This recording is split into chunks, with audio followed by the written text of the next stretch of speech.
Houthis? Are hard power options still on the table as they were last year? Will the government ramp up sanctions and pressure on the Houthis and, importantly, on Iran, the malign force in the region that continues to back them? What steps is the government taking to interdict weapons flowing from Iran to the Houthis? And what discussions has the Foreign Secretary had with his American counterparts on the US approach to Iran more broadly? And where does the UK fit in this? Mr. Speaker, the G7 statement also made reference to the range of challenges posed by China. Our key partners are alert to the threat China poses, but this government seems to be oblivious to it. As China threatens global security, our national interests, and to put bounties on the heads of Hong Kongers living here, we've also seen the Energy Secretaries following the Chancellor and the Foreign Secretary kowtowing to the Chinese Communist Party, and the Foreign Secretary and the Home Secretary, who are responsible for national security, are now the cheerleaders for the Chinese super embassy planning application. So will the Foreign Secretary disclose in full all contacts and communications between his department, Downing Street, the Chinese Authority and MHCLG about this matter? Does he recognise the anxiety this planning application is causing to the groups who are threatened by China? Will he accept the threats and risks that mean China must join Iran on the enhanced tiers of furs? And finally, Mr. Speaker, on the Chagos surrenders deal, was this discussed with his US counterparts?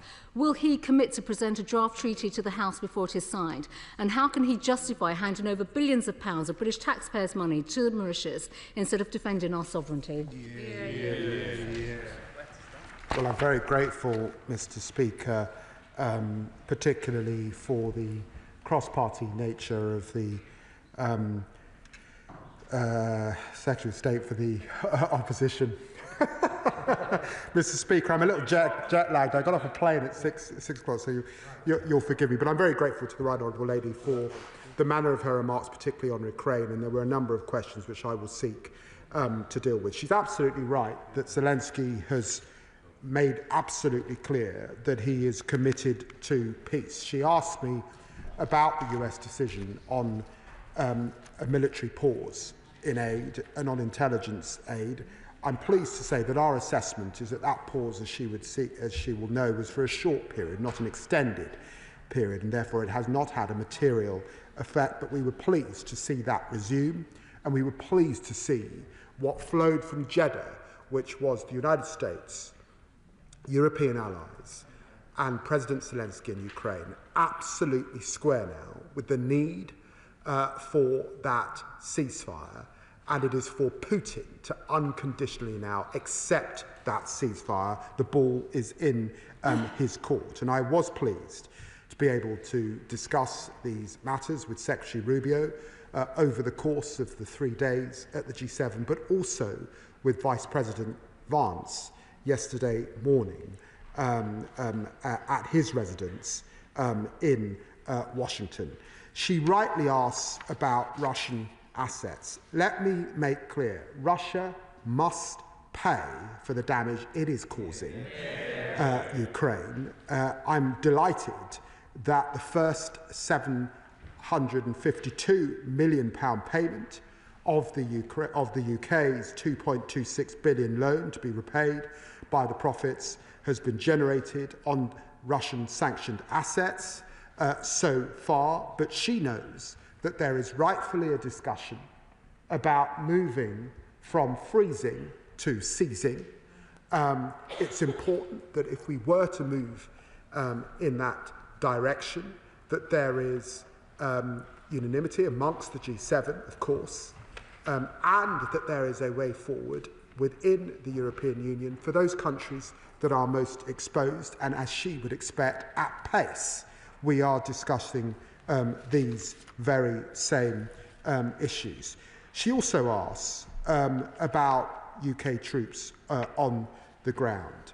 At stake is not only the future of Ukraine, but the collective security of our continent and therefore Britain's direct national interests. And that's why the Prime Minister has said that Europe needs to step up, and the UK is prepared, of course, to consider committing British troops on the ground, but there must be a US backstop. There is a further meeting in London this week to continue to get into the operational detail. The Prime Minister and I are pleased alongside the Defence Secretary, that the coalition of the willing is growing.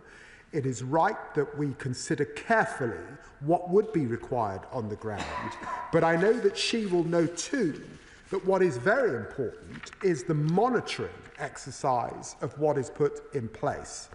And she, like me, no doubt, will have seen the operation that was run by the OSCE. I saw that operation in January, just before the fighting began in February. That would not be adequate this time round. And so, rightly and properly, we must get into the granular detail of what would be required. Yes, of course, as a European family, but also involving nations like Canada. And I had a commitment from Minister Melanie Joly that Canada is willing to step up to be part of that coalition going forward, but there will be others in that coalition of the willing, and so we will look at these issues in detail over the coming days.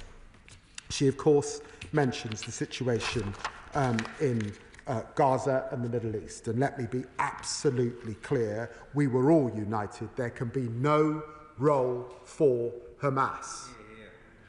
We welcome the work that has been done by the Arab Quint as a direction of travel. The United Kingdom wants to continue to work with the Arab Quint on strengthening that proposal, particularly on the security guarantees that the Israelis would rightfully need, their assurance that October the 7th can never, ever happen again. She also raises the situation in Syria. The awful clashes during the weekend of the 8th and 9th of March led to the death of more than 1,000 people.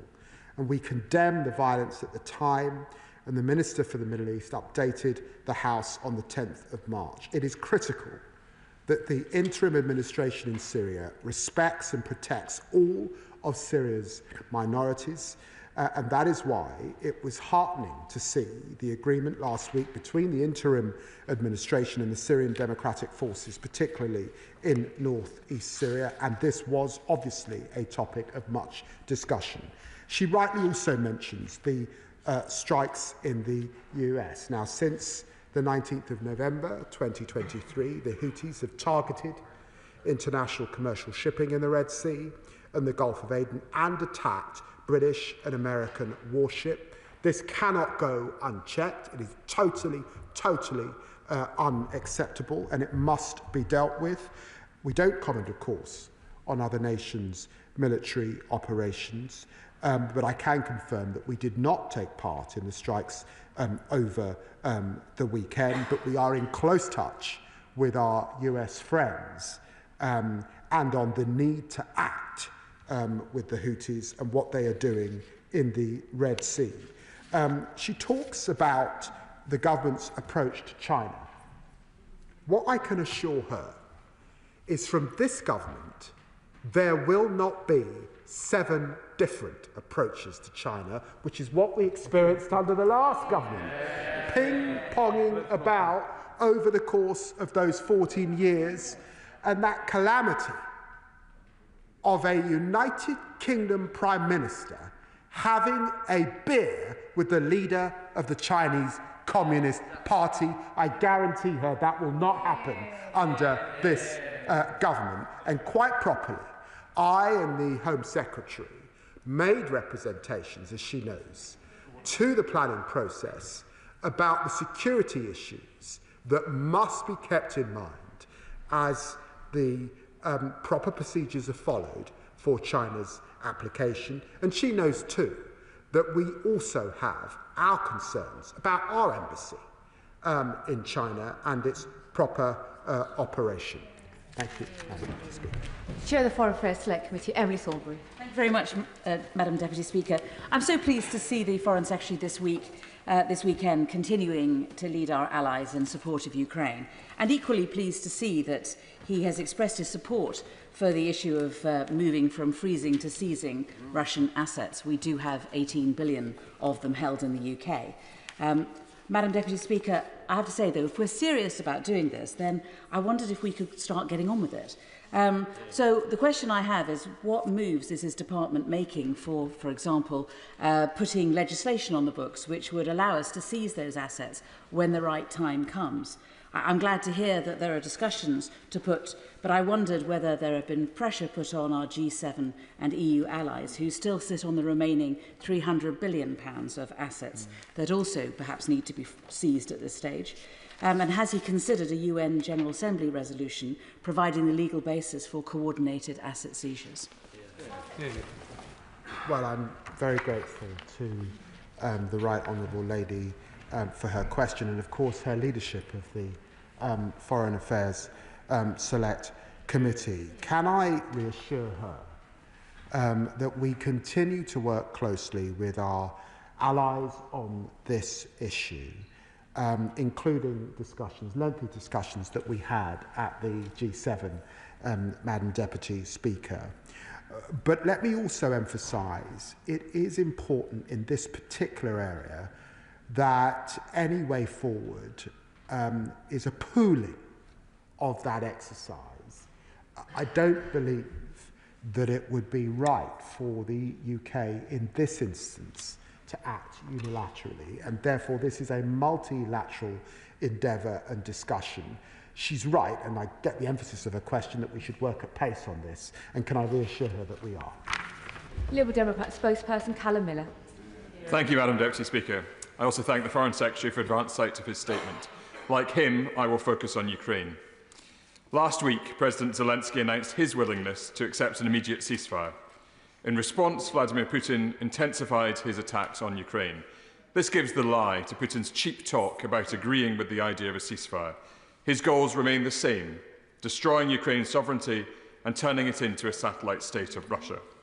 The only way to strengthen and achieve a just and lasting peace is by strengthening Ukraine in the face of Putin's brutality.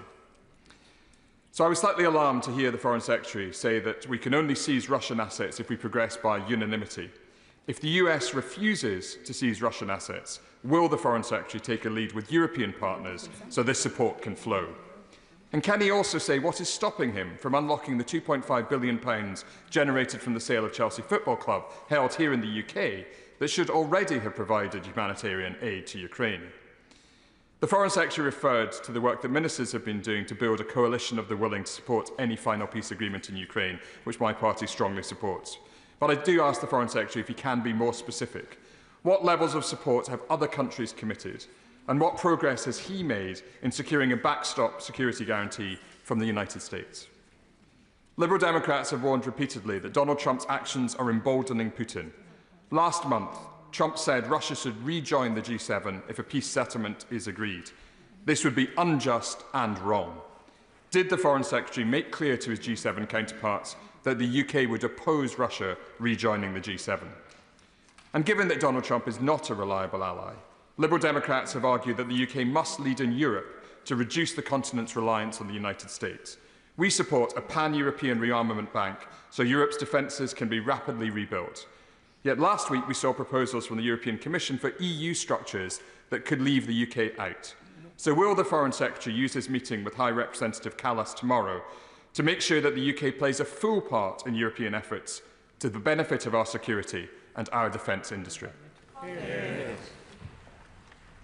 Well, I'm very grateful to the Honourable Gentleman for continuing that cross-party unity. He's usually pretty on top of the details. Can I just say to him, on the sovereign assets issue, it is not the United States that has raised consistent concerns about sovereign assets. It's not the United States in this instance that's more exposed than others. It's actually within Europe, Belgian colleagues that have found themselves more exposed, and German colleagues that have previously been resistant to this issue. But of course, there's a change, an administration in Germany coming, and so we'll see what their assessment is. On the issue of those funds from Abramovich that, of course, we want to use, can I just say, and I should have said this to the Right Honourable Lady, we inherited this from the last government. 2.5 years, no progress was made. I am frustrated with that lack of progress, and I am doing everything I can in order to reach a resolution in this matter. And if not, of course, I've got to consider all the tools that are available to government. But at this stage, what I want is to be able to act quickly, given that he knows and I know and we all know that Ukraine need those funds now. And therefore, we urge, working with other colleagues and Mr. Abramovich's lawyers, we urge action now. Can I say to him, there was no discussion of Russia joining the G7. I mean, no discussion whatsoever. The G7 is a family of democratic nations committed to the rule of law. Russia under Putin has put themselves way outside of that club and that necessary partnership. I see no basis at the moment on which Russia could enter the G7, and indeed there would be other candidates way ahead of Russia with that to be the place. And I'm delighted that the Lib Dems have a proposal for a rearmament bank. I would just say to them that Ursula von der Leyen got there before them. To ensure all colleagues can get in, questions will have to be short, and if answers continue to be long, there'll be some disappointed backbenchers. Rubahuck. Thank you, Madam Deputy Speaker. I welcome my Right Honourable friend's strong statement that blockading all aid into Gaza, including UK-raised aid,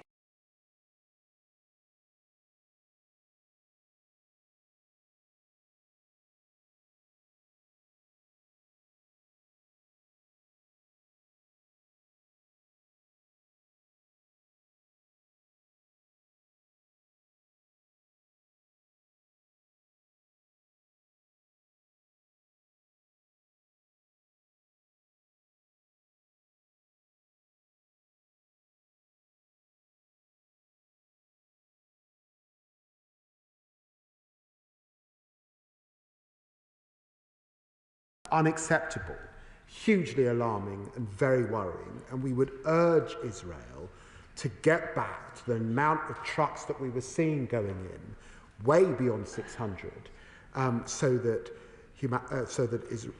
Palestinians can get the necessary humanitarian support they need at this time. Mark Pritchard. Thank you, Madam Deputy Speaker. Can I welcome the Foreign Secretary's statement today and for all his hard work travelling all around the world trying to make us all safer. He mentions the OSCE.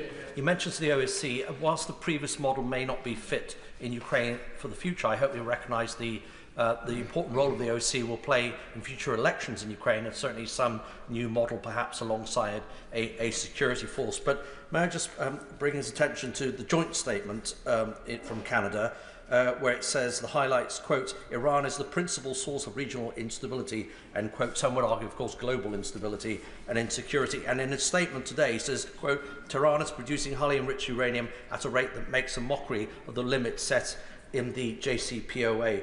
So can I ask the Foreign Secretary, if Israel, with or without US support, takes direct action to make the world a safer place and to stop Iran acquiring a nuclear weapon, will the UK government support that action?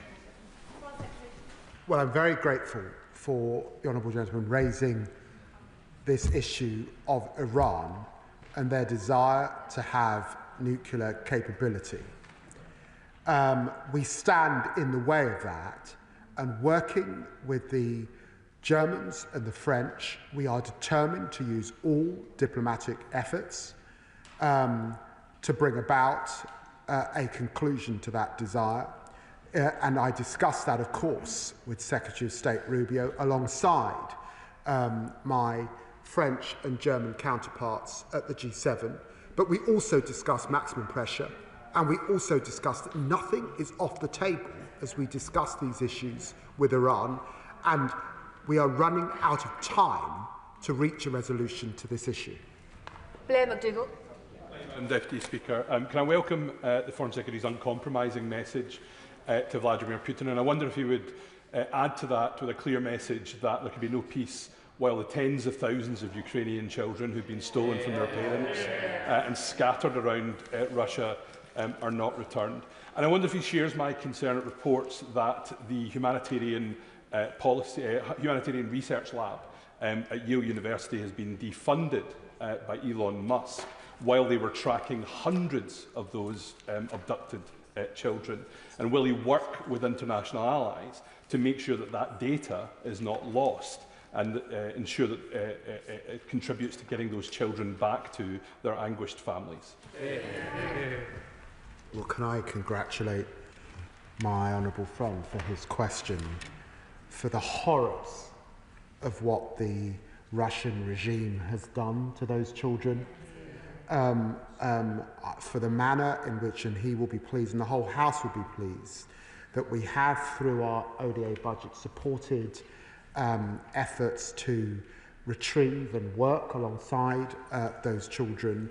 I was so pleased to spend time with some of those children on my last visit to Ukraine with Madam Zelensky, but also on the previous visit with the work that is going on. And we keep this issue absolutely in our sight. It cannot be a negotiating tool in any future discussions that we have with Mr. Putin.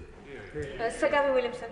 Thank you, Madam Deputy Speaker. And if I can draw attention to my register of interest, the Secretary of State for Foreign Affairs rightly set out a broad range of challenges that were discussed there very well and very detailed, but one area he touched on was the threat of the Houthis, and of course they're being supported by Al-Shabaab in Somalia, and of course you have the Republic of Somaliland, which is the only democratic country in the area that's valiantly trying to fight these terrorist threats. Will the Secretary of State commit to his department to working with the government of the Republic of Somaliland to deal with those threats that they're facing, but we're also facing? Well, can I reassure the honourable gentleman that this was also raised in discussion with G7 colleagues. He's absolutely right. Al-Shabaab is a deep, deep concern, and the terrorism that emanates from their activities is something that we closely monitor and work with partners on. And yes, of course, I can give him that assurance. Happy St Patrick's Day to you, and happy birthday to my dad, who no doubt is watching. He likes to keep an eye on me, Madam Deputy Speaker. A lot of time for the TV. The Secretary of State will know that there are a number of Sudanese British people in Newcastle. I've raised some of their cases with him today. They remain devastated by what they see and what their family members are going through on television and in the media, and so I thank him and his team for the support that they've given me and my constituents so far. But in advance of the conference to which he's just referred, can I urge him to engage the AU, the Commonwealth and the Arab League to make sure that the political process to which he referred in his statement is fit for purpose? Well, can I wish my honourable friends, father, all good wishes too on his birthday, and thank him for the way he has continued to raise these issues of conflict in Africa in the chamber. He will be pleased that I met with the African Union at the G20 a few weeks ago. We will work with them for the conference on April the 15th. We expect them to attend alongside other African nations. It's hugely important that we make some breakthrough, not just on the humanitarian side, but on the political side, to bring this conflict to an end. Deputy Speaker, the Foreign Secretary is clearly a busy man, and I understand why we haven't seen him since the Prime Minister announced a 40% cut to the overseas development budget on February the 25th.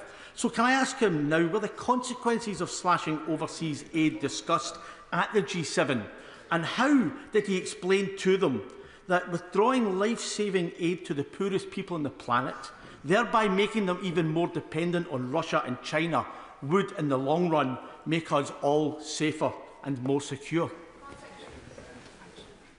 Well, can I just say to the honourable gentleman that occasionally he's wrong. And very occasionally, Deputy Speaker, the Prime Minister made a statement about defence spending. It was a statement that was applauded right across the European families and certainly in the United States, and it was essential. The following week, the Prime Minister came back and made another statement about leading efforts within Europe, and I was sat right next to him. I'm just going to say to the Honourable Gentleman needs to get his eyes tested, Madam Deputy Speaker, because I was going on the issue of development aid, which is an important issue. We have not made an ideological decision. We do not want cliff edges, and it's important that the Honourable Member knows that when one looks at foreign policy, diplomatic efforts, development efforts, and of course hard power, this is a family of tools. He should never forget that the war in Ukraine has cost the African continent $7 billion, and that's right. It's right that we defend in our defences, but it's also right that we continue to spend aid in Ukraine.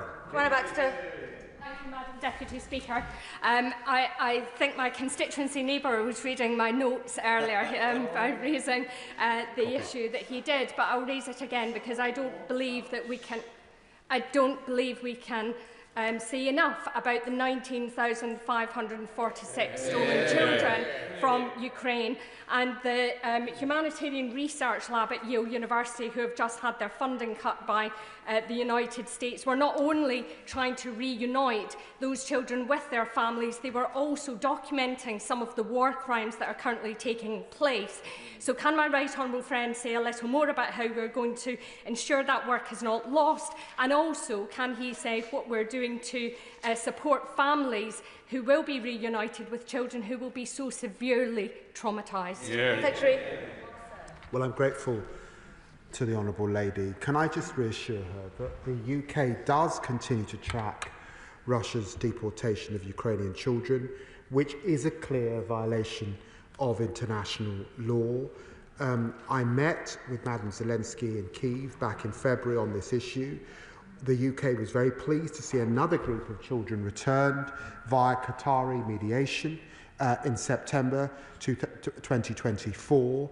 We're consistently raising awareness of child deportations in our comms and across multilateral forum like the OSCE, and of course in ensuring that in any changes we make to development spend, that we are making sure that our commitments to humanitarian efforts are made to Ukraine.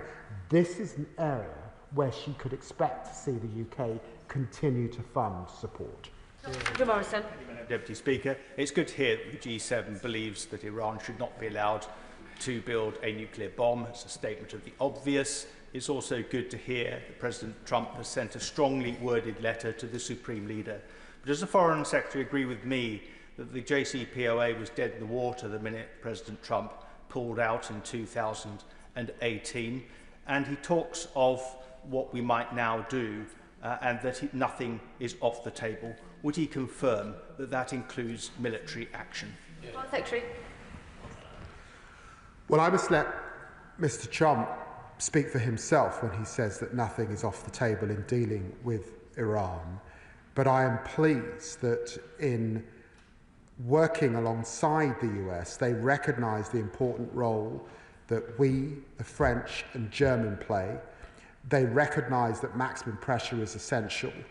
And we have made clear to the Iranians that that step back and the sanctions that would follow, squeezing the Iranian economy at a time when everyone accepts that Iran is weak, is not what they want to see. So they need to get serious about their nuclear ambitions, and we will work on all tracks. And of course, he will have read, just like I have, that military endeavour is absolutely an option that certainly our Israeli colleagues remind us about on a pretty regular basis. Thank you, Madam Deputy Speaker. May I draw the House's attention to my entry in the Register of Members' Financial Interests and welcome the Foreign Secretary's statement today, and also thank him for his leadership he's shown over the last few weeks, in particular on Ukraine. The Foreign Secretary mentioned discussions he has had with his Canadian counterpart. Following the G7 meeting he attended, Is he able to share what further progress he has made in building the much-needed coalition of the willing in order to guarantee Ukraine's security? Foreign Secretary. Well, I'm very grateful to the honourable gentleman.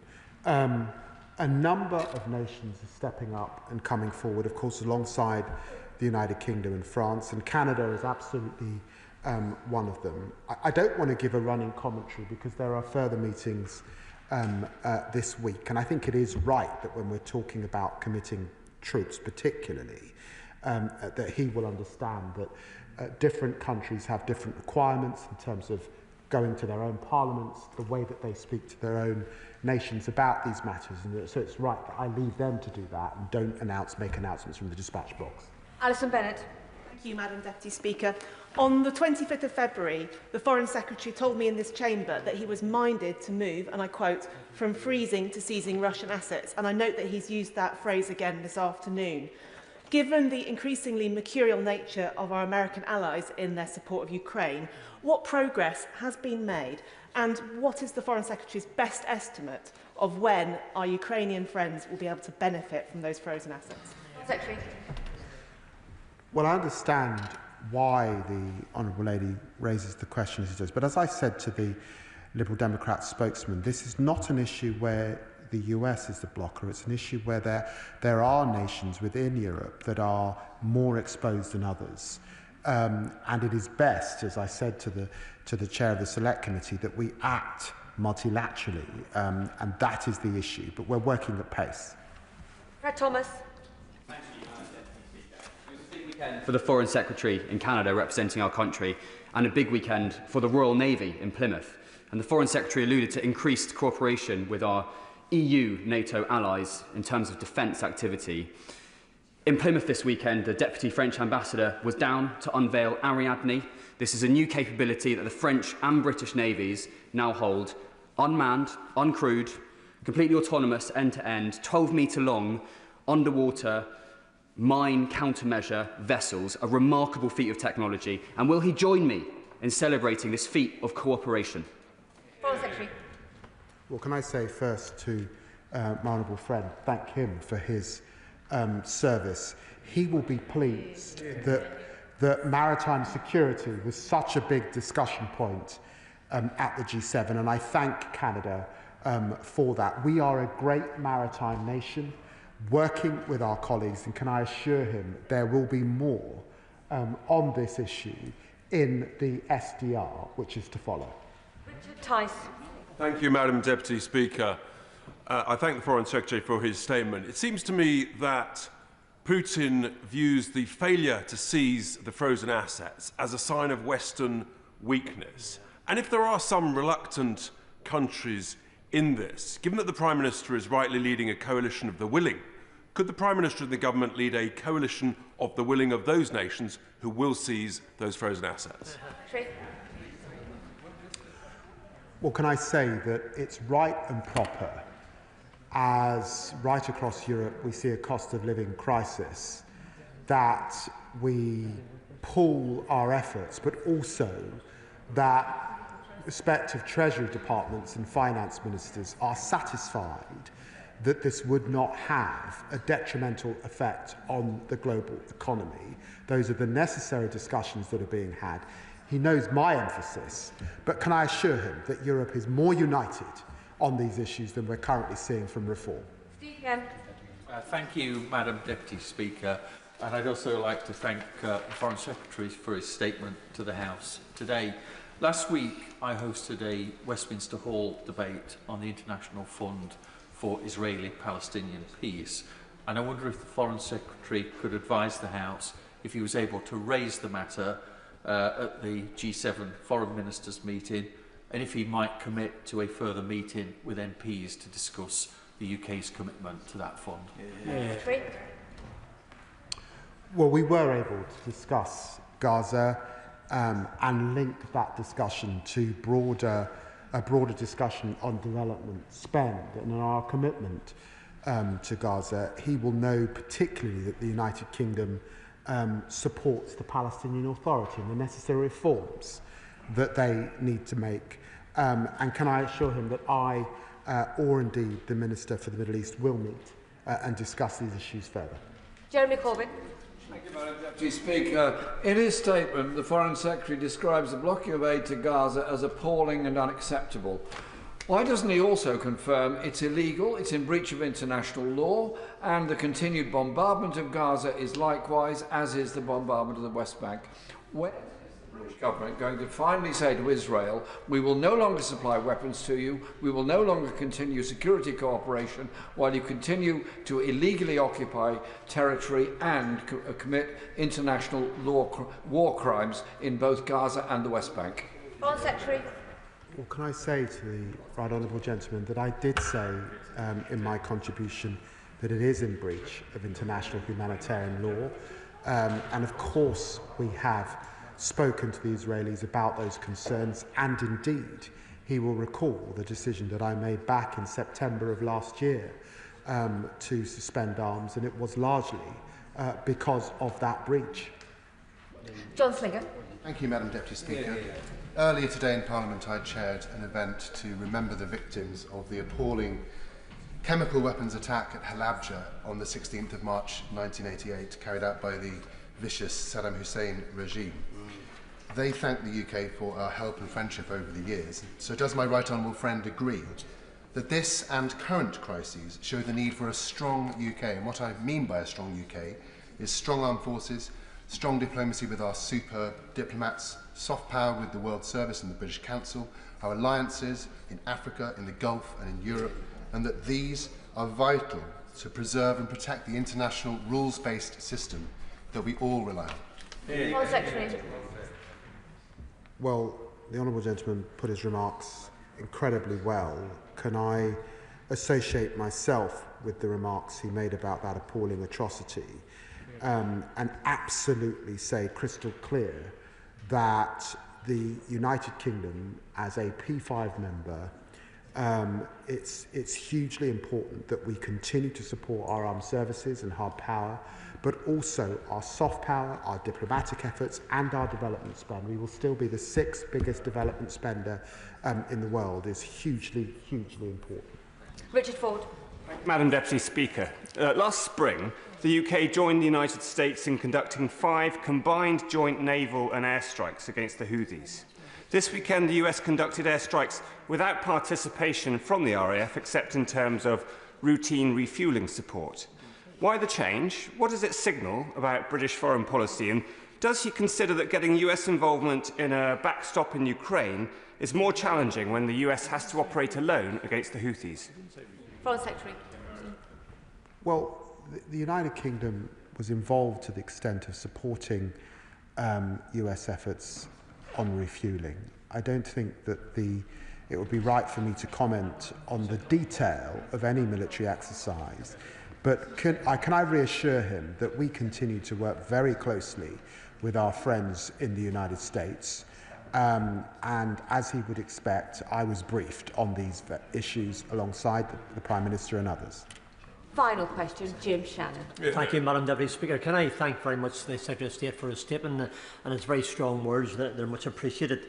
I very much welcome the reaffirmation of support for Ukraine contained within the statement, as well as a continuation of support for a peaceful resolution in Israel and Gaza. However, peace cannot come at the appeasement of Russia or the Hamas terrorist murderers that they are. So how will the Secretary of State ensure that peace will have at its foundation respect rather than threat? And what more can be done in the interim to ensure that children from both sides in Israel and Gaza border and in Ukraine can have the food, the medicine, the clothing and the education while these complex needs are sorted out? Thank you so much. Secretary. Well, I'm sure the whole House is hugely grateful for the humanity that the honourable gentleman has shown once again on the issue of children on both sides of this conflict. I think it's horrendous that when one looks at the scenes of those hostages coming out, that amongst those hooded young men with Kalashnikovs were children. This cannot be right or proper. But at the same time, it cannot be right to starve children of the humanitarian aid, the medical supplies that they need at this time, whilst we seek to deal with the problems of Hamas and get those hostages out. I always in my remarks hold up the prospect of a two-state solution as a way through this most complex and difficult of challenges. And I'm very grateful for the way in which the Honourable Gentleman has raised his remarks in the House today. That concludes the G7 statement. I'll give the front benches a few moments to swap over.